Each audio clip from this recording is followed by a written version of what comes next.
Good evening, everyone. Nick Marro here with Occupy Fantasy. You could find me on Twitter at Nick Marro DFS. I know a lot of you will not recognize me popping up on this channel. My name's Nick Marro. Again, I'm here to help break down the October 3rd MLB playoff slate on DraftKings and FanDuel.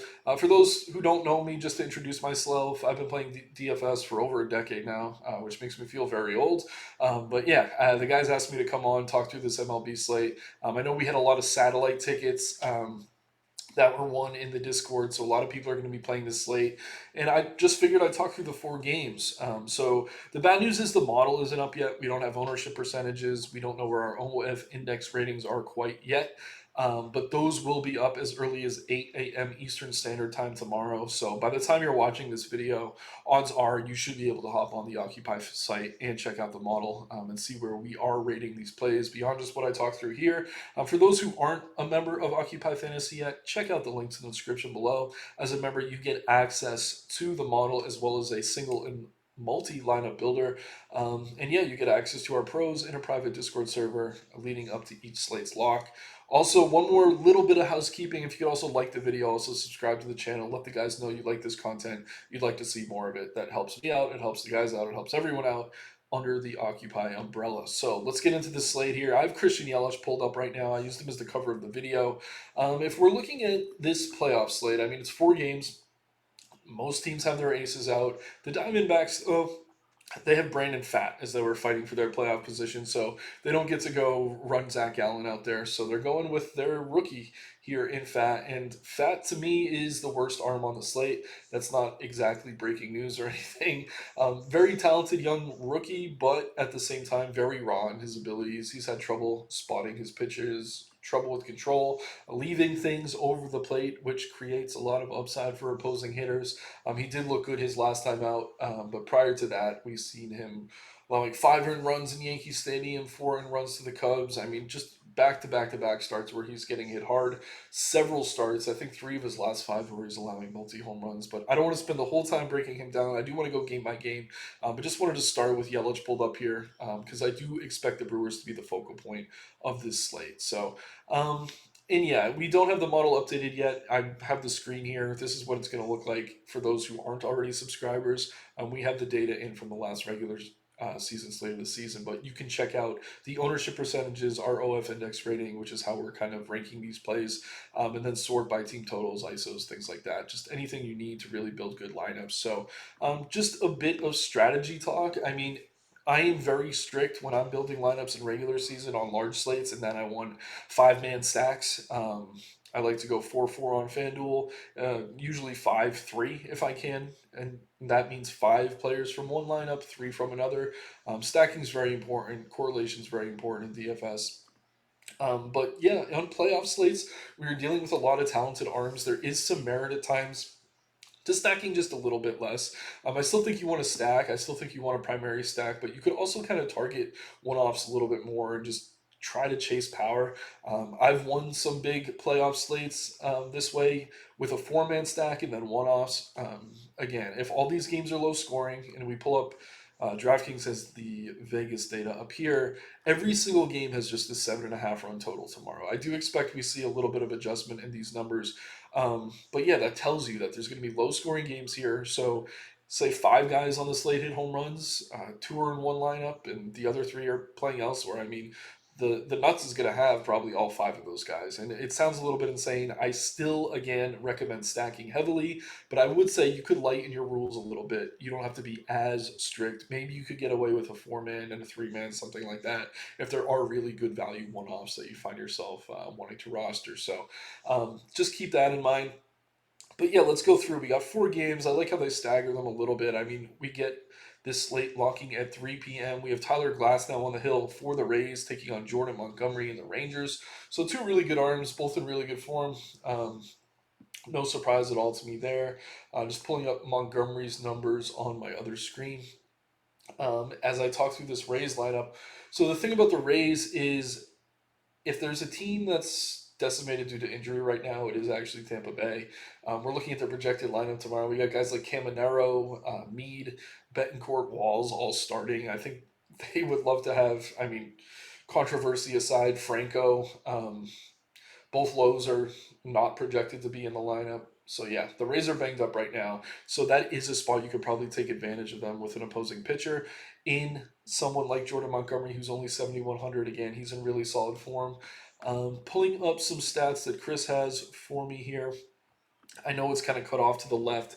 But yeah, Jordan Montgomery, this is his row right here, second from the bottom. So we look at the DK price, just 7,100, only allowing an 069 ISO to lefties.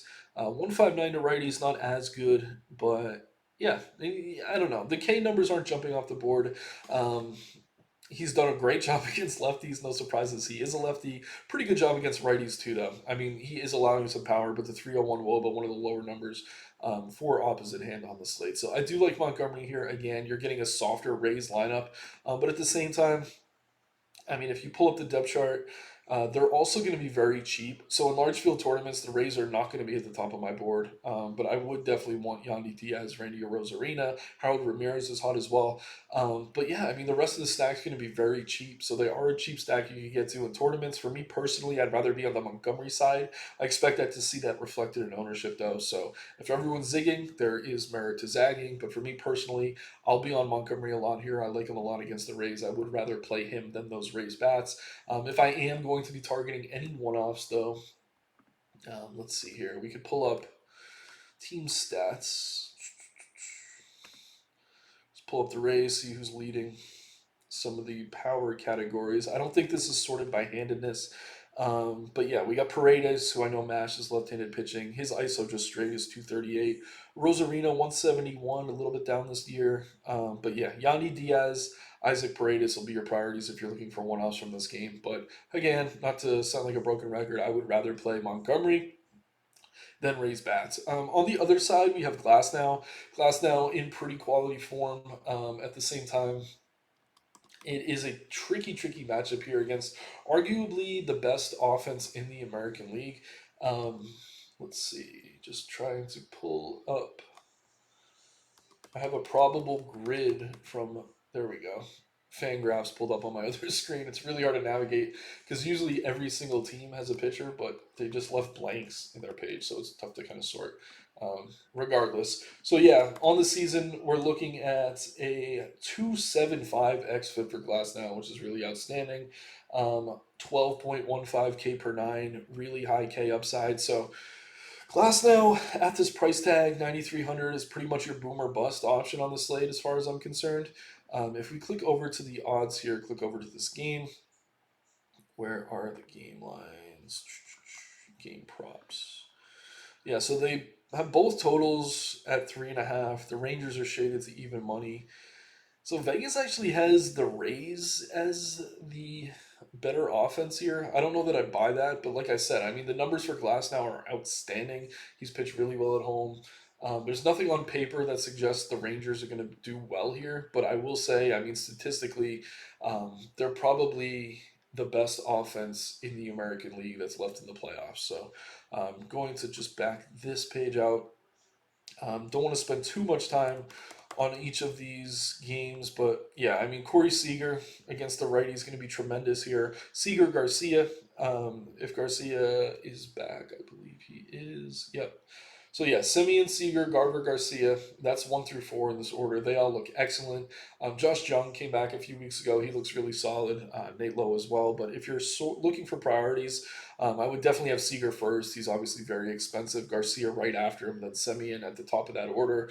Nice little 3-man mini stack against Glasnow. Even if Glasnow does well here, it wouldn't shock me to see 1 or 2 of those guys hit one out of the park here. But yeah, I mean, again, we're really splitting hairs, grasping at straws, whatever cliche you want to use. I mean, this is all really good pitching and pretty good hitting, but at the same time, I mean, most of these teams have their aces on the mound. So it's tough for me to confidently say, oh yeah, the Rangers bats are going to do great here. Vegas says all these games, or almost all these teams, are just 3.5 implied runs scored. So we'll wait and see as these numbers adjust throughout the day. Again, those will be in the model as early as 8 a.m. tomorrow morning.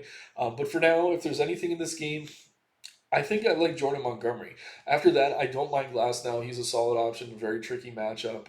But I wouldn't mind maybe doing a little mini stack of the Rangers there. But again, I mean, I'm covering every angle here. At the end, I'll try to talk through my favorites on both sites.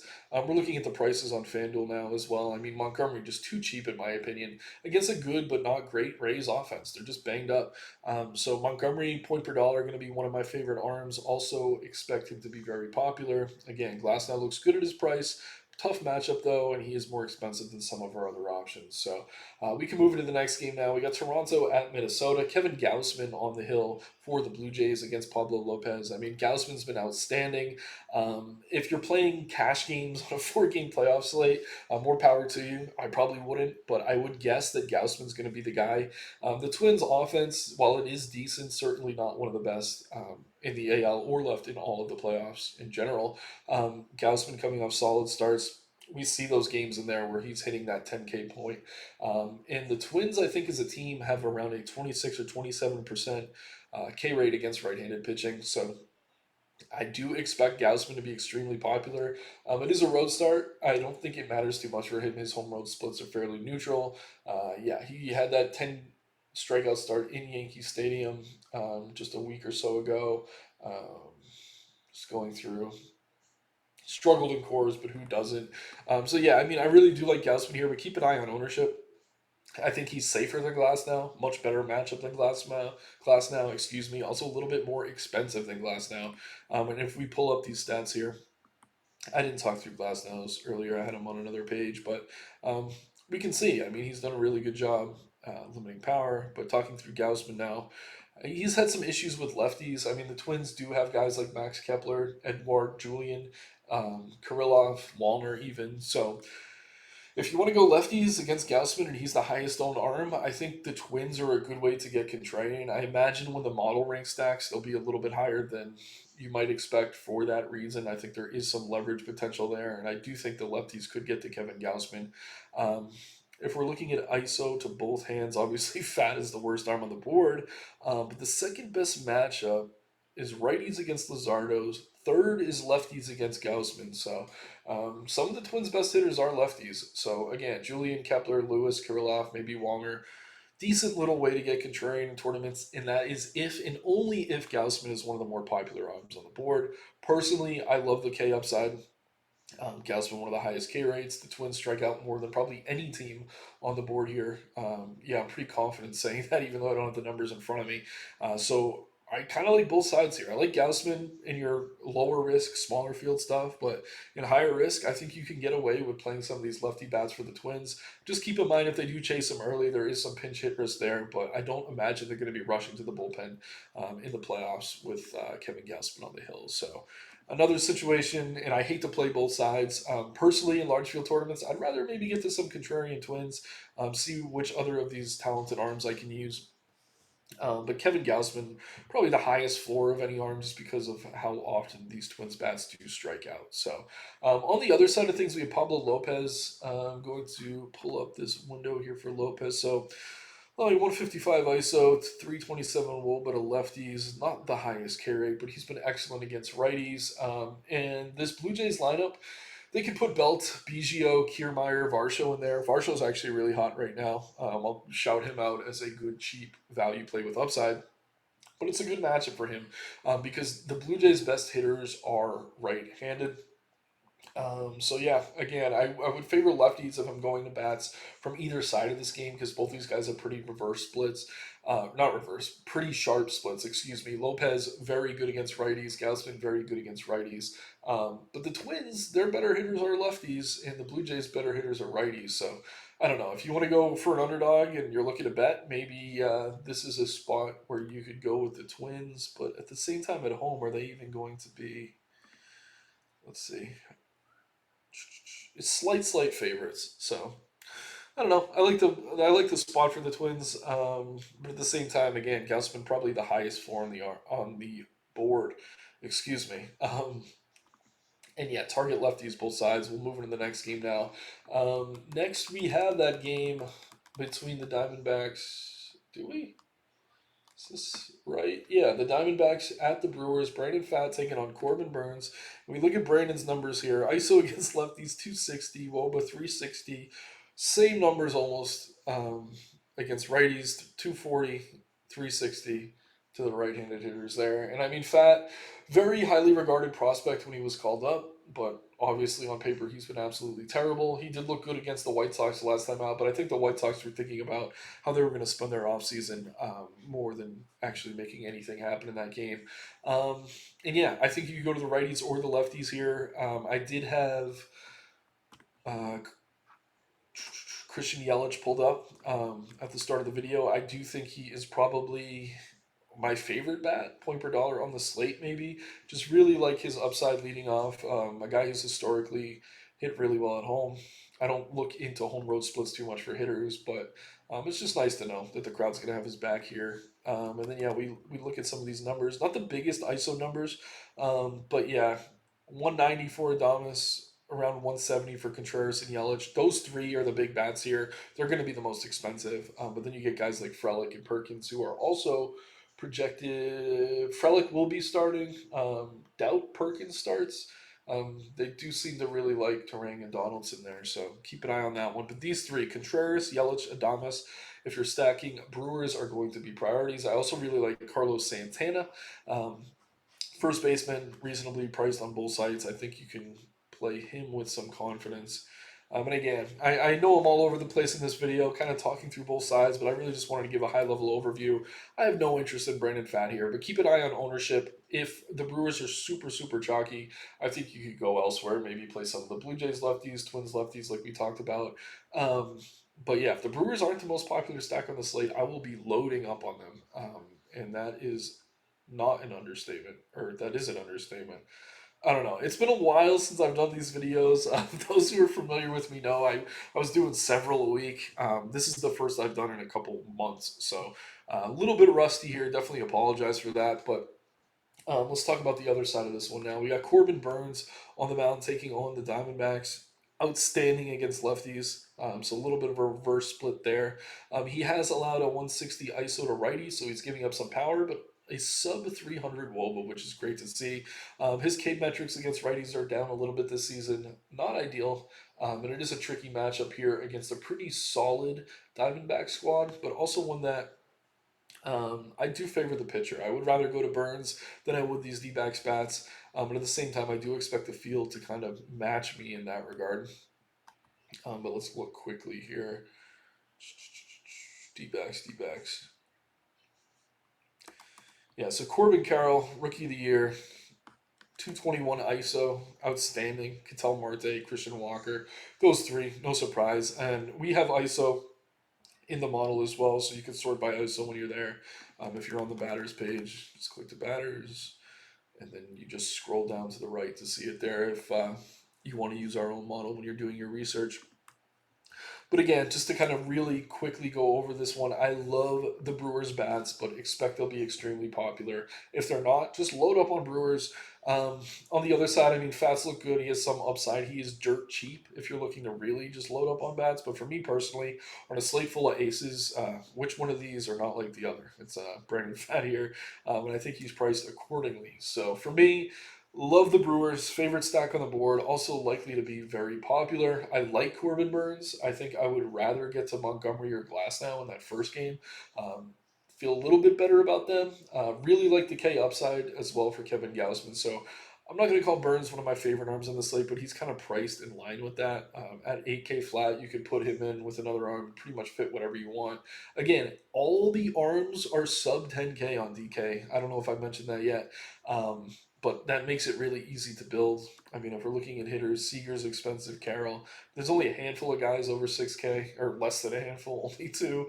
Only a handful over 5K. So you can pretty much fit whatever you want. And like I said, you're going to want to stack, pick your favorite arms, but do not be afraid to kind of pluck a couple one-offs that you think you could do well here. So yeah, let's move into this last game. I know I'm making this video probably longer than it should be.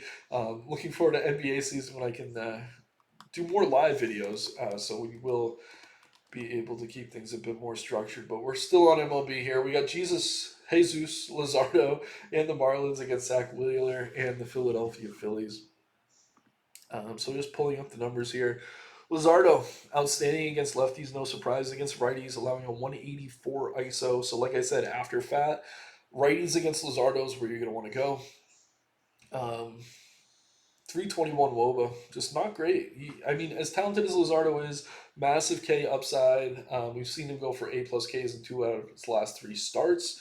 He does struggle at times against right-handed hitters. So Trey Turner, Alec Bohm, JT Realmuto, Nick Castellanos, who else? Johan Rojas or Christian Patch, even if they make the lineup, probably wouldn't go that deep. I think you could go to any of those guys. Schwarber and Harper also, as lefties, have historically hit left-handed pitching pretty well. So I think the Phillies are one of my favorite stacks. Probably second after Milwaukee. I do expect to see that reflected in ownership, though. Um, but yeah, I do think Lazardo is K upside, but for me personally, probably not a spot I'm going to go. Zach Wheeler took a step back this year. Still one of the better arms in the league and certainly on the slate. Um, Quality starts in two of his last three. Only allowed one earned run his last time out against Pittsburgh, but I think they just pulled him early because they knew he'd be starting here in this playoff matchup. So I don't mind Wheeler, but at the same time, the Marlins' strikeout rate is lower than expected. It sits around 20% against right-handed pitching, so I don't know that we can rush to Wheeler here. But again, he's priced pretty favorably on both sides. Don't mind that at all. Just to click over to this game on the sports book. Yeah, every single game right now is the total set at 3.5 runs. I think that's a little insane. I mean, I'll probably go in and play some bets after the fact, but let's just kind of do a quick overall recap. So from the first game, I like the arms.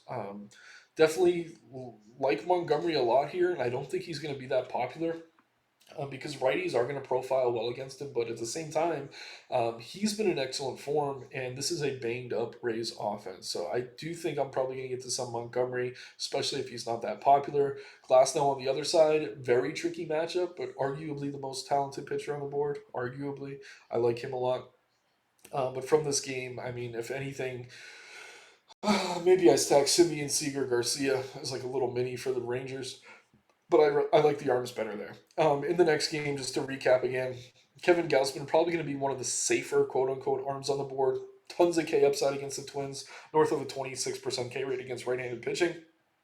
But he does struggle at time against lefties, and their best hitters are lefties. So maybe proceed with some caution there. On the other side, Lopez looks great, but the best hitters for the Jays are righties, and he does really well against righties. So I don't know. I can't say that I trust Lopez more than Gaussman, but I do think it's a better matchup for him, kind of in a vacuum than it is for Lopez. So, or a better matchup for Lopez than it is for Gaussman, excuse me. Then in this third game, I do like Burns. Don't love the matchup though. His K metrics aren't quite where they were back when he was winning Cy Youngs, etc. But the Brewers look excellent here, and I cannot believe if you're in a state that allows sports betting, I would go ahead. Oh no, okay, they got it up. So over 4.5 runs now. So this is the one spot where we are seeing a higher implied total. I like the Brewers here a lot. I think they're going to be chalk. Don't have any interest in Brandon Fat, but I do expect the ownership to kind of follow that. And then in the last game on the board, like I said, I love the righties for the Phillies against Luzardo. Um, and I kind of like Zach Wheeler, but I don't think the Marlins strike out as much as people kind of think they do. I think everyone thinks Marlins and they think garbage, but that has not been the case this season. They've done a really good job kind of pulling together a talented team. They have a lot of lefties and switch hitters, which makes things a little bit more difficult for one Zach Wheeler. So I don't know. If I were to rank arms, I think my favorite, it's got to be Gausman, but after that, I think I like Montgomery more than the field's going to. Um, and then Glasnow, Lopez probably third and fourth. Then if we're talking about stacks, it's definitely Milwaukee number one for me, Philadelphia number two. Do expect to see that reflected in the ownership. So let's build quickly here. I mean, if I'm doing something fairly generic, like I said, I've been talking up Montgomery. He's probably going to get shelled because of how much I like him, but on paper, really like the matchup for him. The Rays are banged up. I don't know if the field's going to catch up with that. We'll see. But let's say we go Montgomery Gausman. Just we get a ton of K upside with Minnesota, even if he allows a couple runs, the ceiling is going to be there for him. Then we go over to Milwaukee. Contreras is a must if you're stacking them, in my opinion. Really like Santana. I really like Adames. Really like Yelich. So you're getting a nice four-man in there. And then what are we left with? 37.5 per player. Would love if Tyrone Taylor made the lineup. I don't think he will. I think we're going to see Frelick, though, at 4K, who's reasonable. So then we're left with around 3,700 per player. I mean, pick your spots. Let's see. We mentioned we like lefties against Lopez potentially as a contrarian play. So you go Varsho, Biggio. You got a nice 5-man, a 2-man, and then you're left with 5K for third base. So that's kind of where I'm at right now. Over on FanDuel, we're looking at a similar situation. I mean, Gausman's 10-5. Price is too low on Montgomery, though. I don't even know if I need that salary. If I don't need the salary, I'd rather get up to Gausman. I do think he's safer. But yeah, really like Yelich here. Go with the same thing. I mean, Adames. Why did Yelich default to utility? Because I clicked there. Yelich, Adames, Santana, something like that. But just to show a little bit of a different look, we'll just go with the 3-man. And then I mentioned I really like the Phillies righties. So we go ahead. What's this say about Turner? Is he hurt? Yeah, he's back. Or he was resting on Sunday. He's fine. Turner, Castellanos is really hot right now. Still left with 3,200 per player. Would have loved to get JT Realmuto in there, but I can't, so I'll go Bohm. And I don't know. Rojas. You're left with 4,100 for a second base, but that'll get us Marcus Semien, something like that as a one-off. So really easy to build. All the pitchers are a little bit underpriced. Once again, my name is Nick Marro. You can find me on Twitter at Nick Marro DFS. If you haven't already, sign up to Occupy Fantasy. Just check out the links in the description below. Model's going to be very, very helpful through these playoffs. Most of the people still playing are going to be pretty sharp. And like I said, continue to stack, but maybe ease out on those rules just a little bit. But yeah, let's have fun, everyone. If you are in the Discord at me at I think I'm in there as Nick Marro DFS. I'm happy to answer any questions leading up to lock, but let's have some fun and make some money.